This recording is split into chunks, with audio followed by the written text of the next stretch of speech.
Massive bit of win, the king of champions. The last one's done in his Cuban.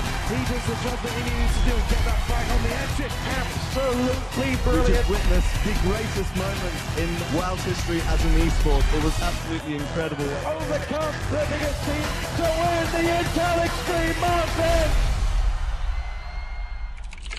Alright, ladies and gentlemen, as Kelly fiercely types away on her keyboard, we do have the purple Zerg, the purple hero, here in the 7 o'clock position as FXOmOOnGLADE, and it's going to be NEO RedArchon as the red Terran, no surprise there, in the 2 o'clock position, and we are on Xel'Naga Caverns. Kelly, take it away.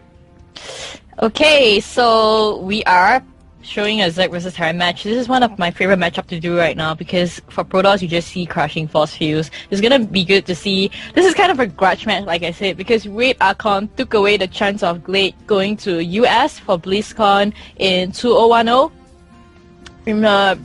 I mean, Glade wasn't that good as he is now, but he has improved a lot, and RedArchon at the same time has also, you know, not been slacking off. I think he owns a LAN shop, if I'm not wrong, so he has a lot of playtime, I guess.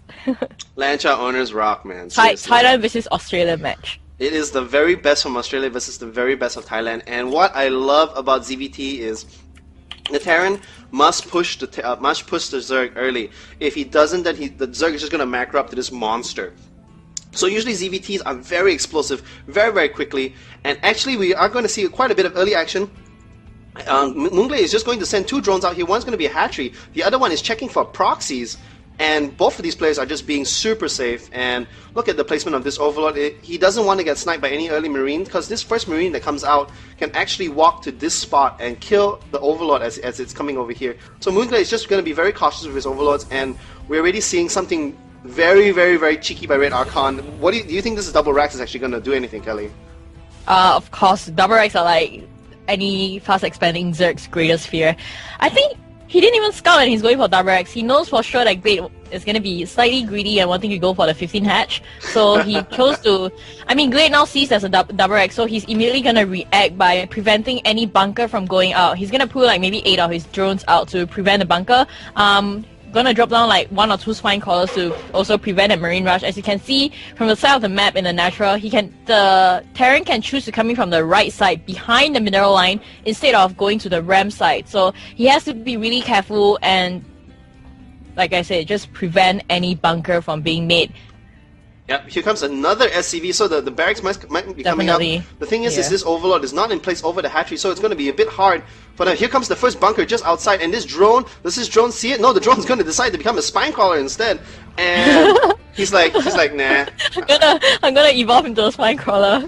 Can Glade actually... Now Glade in reaction, he's pumping out 12 Zerglings. He's queuing out 12 Zerglings to come out to prevent any 12 Zerglings is actually enough to surround a bunker. He doesn't want this bunker from being made though. He has to actually... He decides to go for the Marines instead of taking out the SCV. I think he is coming back for the SCV now. He's like, okay, I'm gonna waste your SCV. I'm gonna be super aggressive with my Zerglings so he can't even bring any Marines in. So RedArchon is deciding to back off right now. He's not gonna bring anything in, and he's gonna salvage his bunker, and it's gonna be in time for that. So RedArchon actually kind of achieved his purpose. His purpose was either to do as much... I mean, his purpose is to do as much damage to Glade as possible, which he has done because Glade, instead of droning up for his expansion, he made 12 Zerglings. Absolutely. I mean, that's costing Glade a lot of drones. It's costing... Even made a guess earlier. Huh.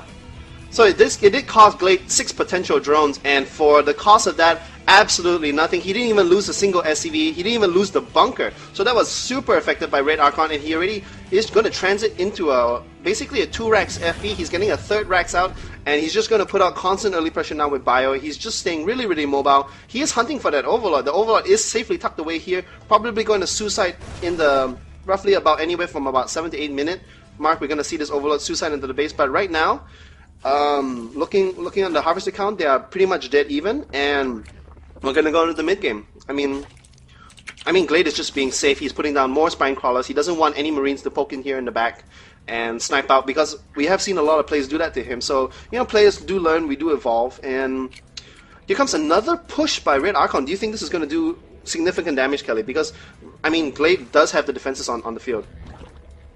16 Zerglings and Banelings in production.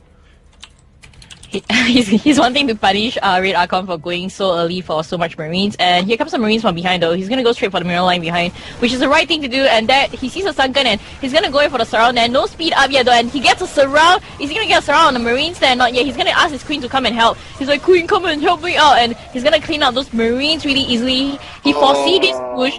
He foresee this timing Marine push, and that's why he pumped out so many Zerglings. I love the way Glade thinks. You know, if you think about it, he's like, okay, he made a lot of Marines. He's going to probably be going some kind of fast tracks. I gotta get Banelings to defend against that. And so I just got Banelings. I'm just getting my speed. Oh, okay. I just crushed 12 of his Marines. I'm very, very safe. Immediately, he made 7 drones. He pushed in his Overlord here to take a look. Yes, he's not making more barracks. He is actually going to tech up. I'm safe. And right now on the Harvester count, yeah, I mean, wow, actually they're still even. And both players are actually being a little bit timid right now. And it does look like Glade is going to think about getting his third. That's good. That's a good decision because he knows that Archon is creeped because he lost so much Marines. But I think, let me have a look at his camera. He doesn't know that Archon has expanded yet. He hasn't flowed his Overlord in, but I think he would have predicted there was an expansion, which is any Zerg's reaction. Okay, you know what? You have 2 base. You have 2 base. I'm gonna have a 3rd base. The moment you put on a 2nd base, I'm gonna try to extend my 3rd base. You always have to be 1 up of the Terran player, especially against Terran. You have to be 1 up against him. So he chose not to go for the goal, which is gonna be a little bit hard to defend so early in the game. So I like his decision doing that. Absolutely. I mean, RedArchon is actually... I don't agree with his decision here because he is basically bunkering in and he's letting Glade get free macro. You can never ever let a Zerg get free macro, especially a Glade of his caliber. Looking at the Harvester count, he is already 7 Harvesters ahead. Glade is constantly scouting with Overlords. This Overlord is going to come in to take another peek. This Zergling just gave its life for the Swarm, and he's just going to constantly check the composition, and he's going to be like, oh, Marine tank, no problem, I got this. And he's just going to build the appropriate counter, and I wouldn't be surprised to actually see Glade go Mutiling. Even denying these scouts, I mean, Glade has full map control. He is completely in charge of this game. Well, he has feelings now, and he's going for Mutalist, so I think he's going to go for the conventional Musa Baneling build. Yep. He's researching Central Fungal hooks now, so definitely he's going for Muta Baneling, which I think is a good choice. But Archon is ready. I think does he have Engineering Bay yet? Yep, he sure does. Yeah, so he's going to be ready for any Muta harass that's going to come in. He's kind of supply block at the moment. Okay, he has 79 against 78 supply, so that's quite cute. Glade was supply block, so I think what we're gonna see right now is Archon is gonna be really aggressive. He's gonna push with conventional Marine Siege Tank push now. What do you think about that? This is suicide. You never ever want to engage any kind of Baneling push on creep, and Centrifugal Hooks is halfway done. If actually Glade can delay this push by 55 game seconds, then he's actually this pathing by this tank. This tank is like, screw you guys. I'm not gonna join the main army. I'm just gonna wander off by myself. You know, somebody get this tank a GPS system because he's definitely off the map. And I don't need a bodyguard. Yeah, meh. Zerglings. I can take 10 Zerglings, man. So right now, actually, Glade, RedArchon is going to swing in the back here because he knows most likely that Glade is going to get... Yeah, Glade is going to get his 3rd base. He is going to deny the 3rd base, and I love the positioning of this. Centrifugal Hooks is not done. He's off creep, so he doesn't have that. And this is just going to deny Glade his 3rd. Actually, I would like to see him... No, he is going to swing and double flank. Here comes the Banelings. 1 prong attack, here comes 1 prong, here comes the 2nd prong, and this is going to be disastrous because right now the Zerglings are going to get on top of the Marines and going to splash all over them. Actually, very good spread there by the Marines. Actually being going to chase them down. Oh, look, RedArchon spreading his Marines. That's really good right there. You can see he's feeding some in to clean out the tanks, and he's going to try to go for the Marines right now. He has 26 Zerglings in production, so he's going to want to come in. The main point was he took down the tanks, which was the most important thing, but RedArchon is coming in with his 2nd wave. 11 Mutalists and 26 Feelings are in production. Let's hope that he's going to be able to defend this, because his Marines right now are really low in health. They have like maybe 10 life each on each of them. He's gonna come in for the 2nd attack right now, so what do you think about this? Do you think he's gonna be able to defend it? He's gonna catch the tank actually before he sieges up, but he's gonna back off now because he doesn't have his Muta up yet, and he wants to wait for his Muta. Absolutely. The thing is in that battle, RedArchon had fabulous micro. He was actually able to save most of his Marines, even though there was an insane amount of Banelings. But the thing is when you're running back and splitting your Marines like that, they are not shooting. And Mutalist is absolutely going to crush Marines when they're retreating.